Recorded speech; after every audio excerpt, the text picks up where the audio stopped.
O Pentágono divulgou os nomes dos 6 militares americanos mortos em um acidente de avião no Iraque. Uma tragédia ocorre enquanto as forças dos Estados Unidos seguem envolvidas no crescente conflito regional ligado ao Irã. A aeronave, que era um Boeing KC-135 Stratotanker, caiu durante uma missão no oeste do Iraque no início desta semana. E autoridades dizem que 3 membros da Força Aérea dos Estados Unidos e 3 da Guarda Nacional Aérea dos Estados Unidos estavam a bordo. Militares afirmam que a queda não foi causada por fogo hostil ou amigo, mas a investigação segue em andamento. A própria aeronave-tanque desempenha um papel fundamental em operações de combate, reabastecendo caças em pleno voo durante missões longas. E a perda eleva para pelo menos 13 o número de soldados dos Estados Unidos mortos em operações relacionadas ao conflito com o Irã. Agora, Eric Mandel, fundador e diretor da Rede de Informação Política do Oriente Médio, se junta a nós. Então, obviamente, você sabe, estamos ouvindo esses comentários sobre o presidente Trump falando abertamente sobre atacar novamente o centro de exportação de petróleo do Irã.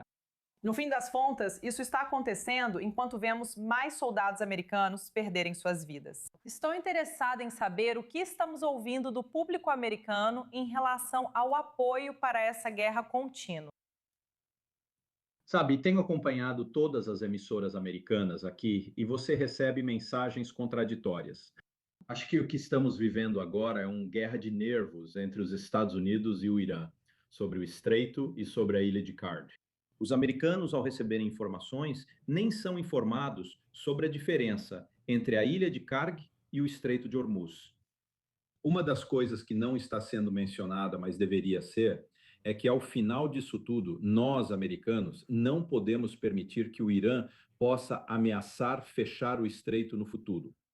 Os americanos estão preocupados agora com a possibilidade de tropas em solo e o que isso representa. Sabemos que há cerca de 2.000 fuzileiros navais vindo do Extremo Oriente para esta região.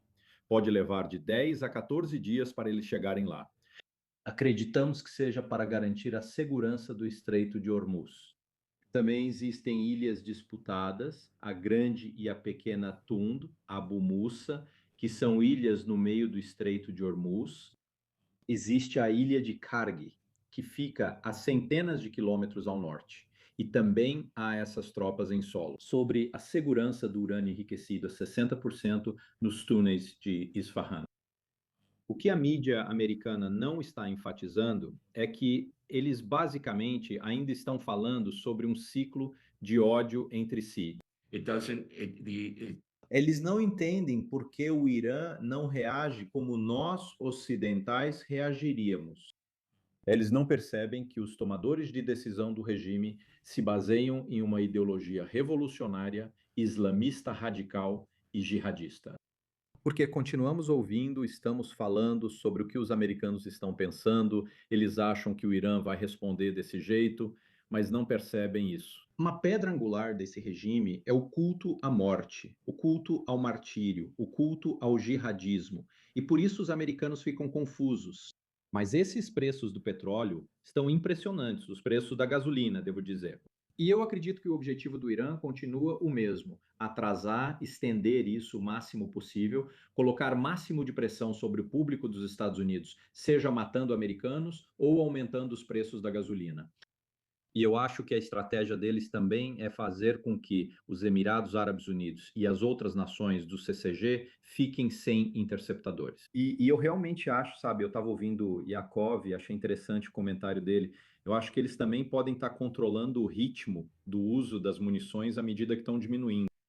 O motivo pelo qual digo isso é porque não é preciso muito para continuar ameaçando. Se eles conseguirem fazer passar um drone, um míssil de cruzeiro ou um míssil balístico a cada 2 dias, isso ainda aterroriza o público e leva a uma insegurança global.